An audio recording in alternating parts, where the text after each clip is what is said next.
تجارتی بائیکاٹ کی شرعی حیثیت۔ تجارتی طور پر لوگ کسی کا بائیکاٹ کر دیتے ہیں، جیسے فرانسیسی مصنوعات کی بائیکاٹ کے حوالے سے بعض دوستوں نے سوال کیا ہے کہ کیا نبی کریم صلی اللہ علیہ وسلم کے زمانے میں حضور صلی اللہ علیہ وسلم کے زمانے میں بھی اس طرح کے بائیکاٹ ہوا کرتے تھے؟ ایسا ہوتا تھا؟ اس سلسلے میں عرض ہے کہ ایسا اس زمانے میں بھی ہوتا تھا، اور معاشی بائیکاٹ اور ناکہ بندی جنگ و جہاد کا حصہ ہی تصور کی جاتی تھی۔ اس حوالے سے چند واقعات کا مختصراً تذکرہ کرنا چاہوں گا۔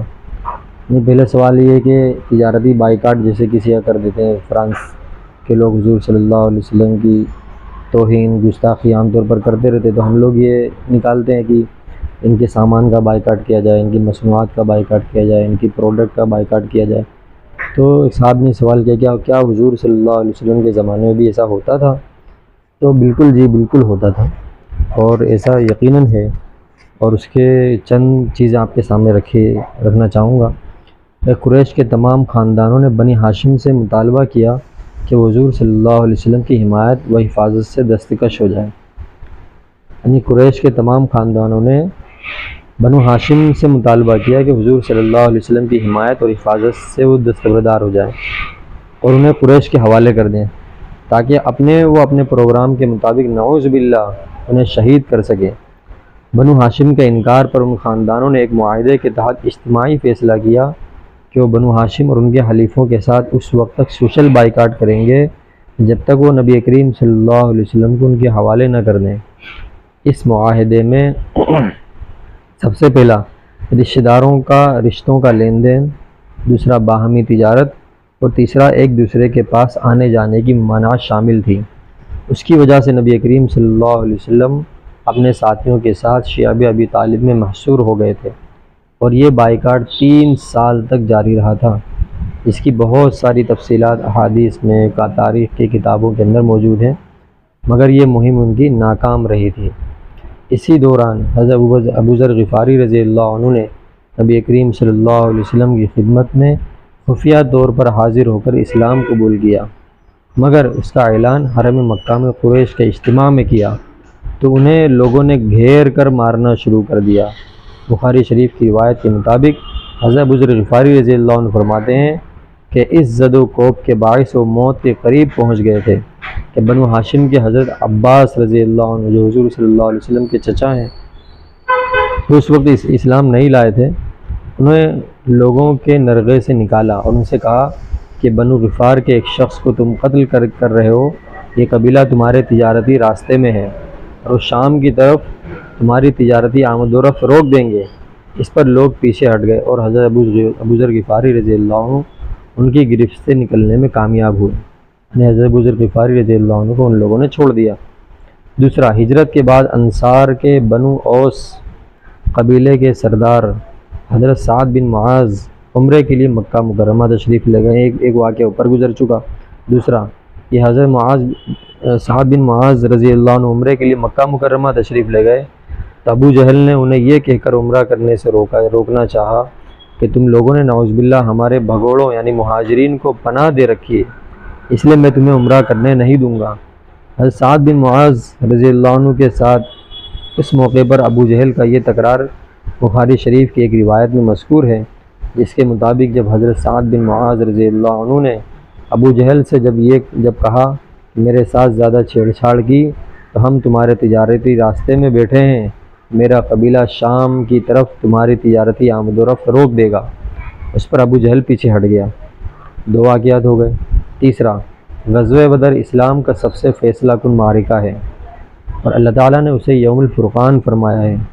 اس کا آغاز ہی معاشی ناکہ بندی کے پروگرام سے ہوا تھا کہ قریش کا تجارتی قافلہ حضرت ابو سفیان رضی اللہ عنہ کی سربراہی میں، یعنی یہ اس وقت مسلمان نہیں ہوئے تھے، ابو سفیان کی سربراہی میں شام جا رہا تھا۔ نبی کریم صلی اللہ علیہ وسلم نے اسے راستے میں روکنے کا فیصلہ کر لیا، جس کی خبر ملنے پر قریش نے ابو جہل کی قیادت میں قافلے کی حفاظت کے لیے لشکر روانہ کیا۔ حضرت صلی اللہ علیہ وسلم کا ہدف تجارتی قافلہ تھا اور ابو جہل کے لشکر کا ہدف قافلے کی حفاظت تھا۔ مگر اللہ تعالیٰ نے دونوں کا آمنا سامنا بدر کے میدان میں کرا دیا، جو کفر و باطل کا پہلا جنگی معرکہ ثابت ہوا۔ 3 چیز ہو گئی۔ چوتھا، غزوہ احزاب میں قریش نے مختلف عرب قبائل کو ساتھ لے کر مدینہ منورہ کا محاصرہ کر لیا۔ قریش نے مختلف عرب قبائل کو ساتھ لے کر مدینہ منورہ کا محاصرہ کر لیا اور لوگوں کی آمد و رفت کے ساتھ ساتھ اشیاء ضرورت کی رسد بھی روک دی، جیسا کہ جنگی محاصروں میں ہوتا ہے۔ مگر 1 ماہ تک محاصرے کے بعد قریش ناکام ہو کر واپس چلے گئے۔ 5 چھٹا، یمامہ کے علاقے میں بنو حنیفہ قبیلے کے سردار سمامہ ابن اسال عمرے کے لیے مکہ مکرمہ کی طرف روانہ ہوئے تو راستے میں مسلمان مجاہدین کے ایک دستے نے انہیں گرفتار کر کے مدینہ منورہ پہنچا دیا، جہاں 3 دن قید رہ کر انہوں نے اسلام قبول کر لیا اور رسول اللہ صلی اللہ علیہ وسلم سے اجازت لے کر عمرے کے لیے مکہ مکرمہ چلے گئے، جہاں ان کے قبول اسلام کی خبر عام ہونے پر قریش نے ان سے تعارف کرنا چاہا تو انہوں نے اعلان فرما دیا کہ اگر مجھے کچھ ہوا تو تمہارے پاس یمامہ سے جو غلہ آتا ہے وہ روک دیا جائے گا اور گندم کا ایک دانہ بھی تم تک نہیں پہنچ پائے گا۔ یہ اعلان کر کے وہ اپنے علاقے میں واپس چلے گئے اور گندم کی آمد و رفت روک دی اور ناکہ بندی کر دی، جس پر قریش نے نبی کریم صلی اللہ علیہ وسلم کی خدمت میں وفد بھیج کر یہ ناکہ بندی کھلوانے کی گزارش کی اور آپ صلی اللہ علیہ وسلم نے حضرت سمامہ بن اسال رضی اللہ عنہ کو باقاعدہ خط لکھ کر یہ ناکہ بندی ختم کرائی۔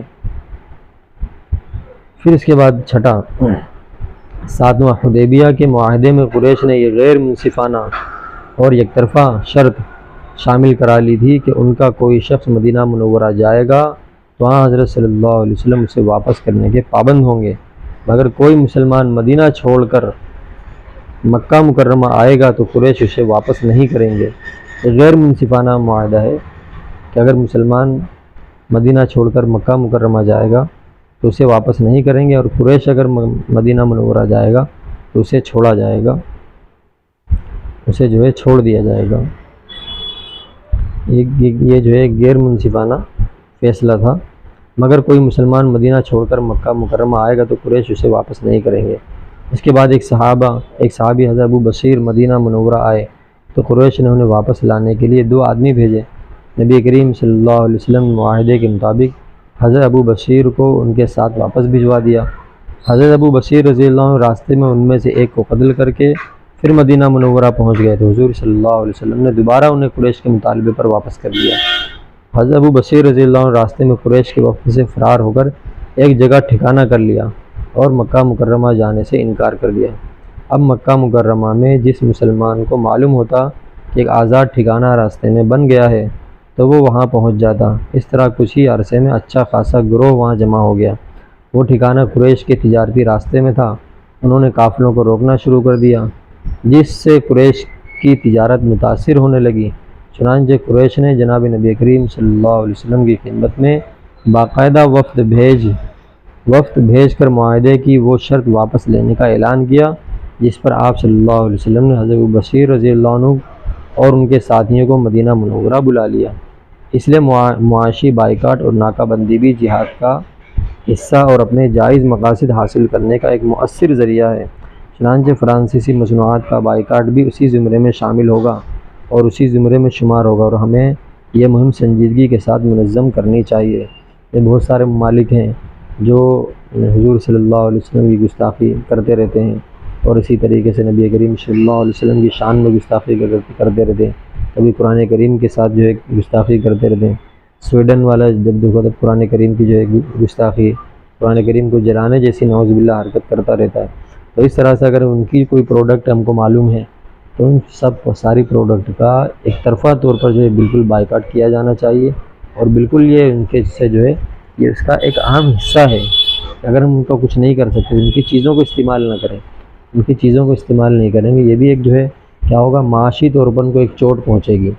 یہ چیز جو ہے جیسے حضرات صحابہ کے زمانے میں کتنی ساری مثالیں آئیں، 7-8 مثالیں آئیں، ان ساری مثالوں کے تحت یہ معلوم ہوتا ہے کہ اگر جو ہے معاشی ناکہ بندی یہ بھی جو ہے بہترین سبق سکھانے کا جو ہے حصہ ہے۔ اللہ تعالیٰ ہم سب کی جو ہے حفاظت فرمائے۔ السلام علیکم۔